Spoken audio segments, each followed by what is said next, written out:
जी में आज क्या हुआ है, सबसे पहले तो आप यह वीडियो देख लीजिए।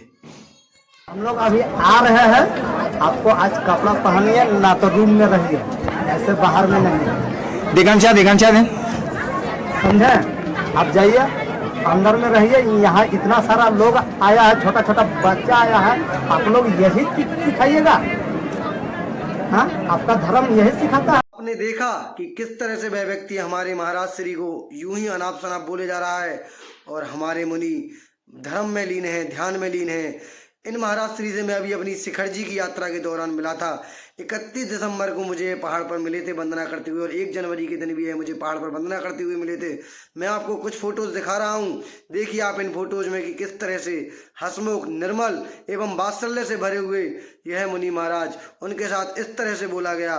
और किस तरह से यह तपस्वी महाराज हैं, इन्होंने एक टोक पर 1008 परिक्रमा के साथ अपनी वंदना पूर्ण की है। इस मैंने वीडियो भी डाली हुई है, उस वीडियो की लिंक मैं आपको नीचे डिस्क्रिप्शन में डाल रहा हूँ, वह वीडियो भी आप देख लेना।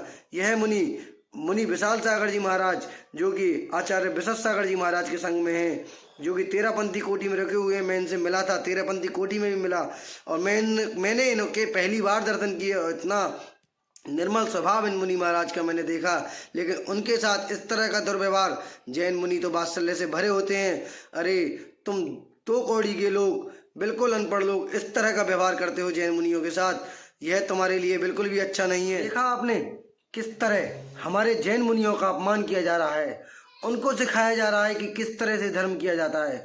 उन्हें खुलेआम धमकी दी जा रही है कि या तो आप कपड़े पहन लीजिए या आप किसी कमरे में बंद हो जाइए, इस तरह से आप बाहर नहीं घूमिए। तो साफ साफ सुन लो कि हम लोग अपने देव, शास्त्र और गुरु का अपमान बिल्कुल भी सहन नहीं करेंगे। अगर अगर इस तरह से किया जाएगा तो हमसे बिल्कुल भी कतई बर्दाश्त नहीं किया जाएगा। अगर आप सोचते हैं कि हम अहिंसक समाज हैं, कि हम कुछ नहीं कर सकते, तो हम वह बहुत कुछ कर सकते हैं। अगर हम अहिंसा का व्रत का पालन करना जानते हैं तो देव, शास्त्र, गुरु के लिए अपनी जान भी देना जानते हैं। आप सब लोग यह बात बहुत ध्यान से सुन लीजिए कि कुछ लोग, हम चाहते हैं कि हम सुलह कर लें, आदिवासी और जैन भाई लोग मिलकर आपसी सुलह कर लें, लेकिन कुछ लोगों की तरफ से बार बार, पहले इस एमएलए की तरफ से जो कि ये भाषण आए थे, जो कि आपने सुने होंगे, सबने बहुत सुना होगा, कि उन्होंने कहा है कि जैन मुनि अगर घूमेंगे इस तरह से तो गोली मार दी जाएगी। और अब ये, अगर आपने अभी तक वो भाषण नहीं सुना तो यह वीडियो देखिए।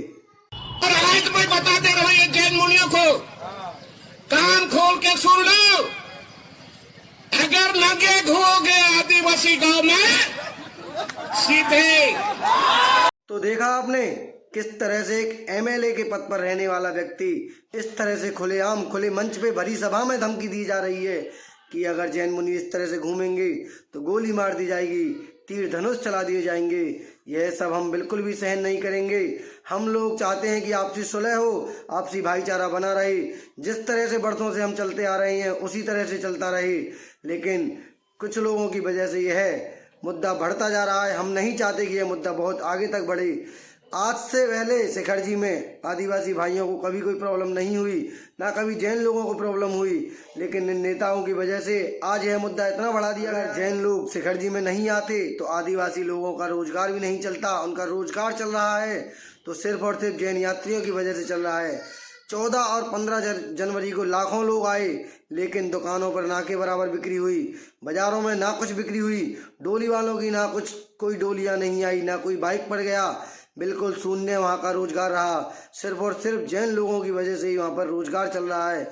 और आप लोग हमारे मुनियों के साथ, हमारे देव, शास्त्र, गुरु के साथ इस तरह से करोगे तो बिल्कुल भी हमसे सहन नहीं होगा, यह हमारी बर्दाश्त से बाहर होगा। हम लोग तो चाहते हैं कि आपसी सुलह हो, मामला राजनीति वाला ना बने। यह जो कुछ नेता लोग इस मामले को गर्म करने में लगे हुए हैं, उनके भड़कावे में ना आकर इस तरह की हरकतें ना करें। आप लोगों से हमारा विनम्र निवेदन है कि कृपया करके हमारे देव, शास्त्र, गुरु के ऊपर बिल्कुल भी आप उंगली ना करें। आपसे कर जोड़कर हम निवेदन करते हैं, अगर हमारे देव, शास्त्र, गुरु के ऊपर जरा भी आँच आई तो फिर हम कुछ भी करने को तैयार हैं।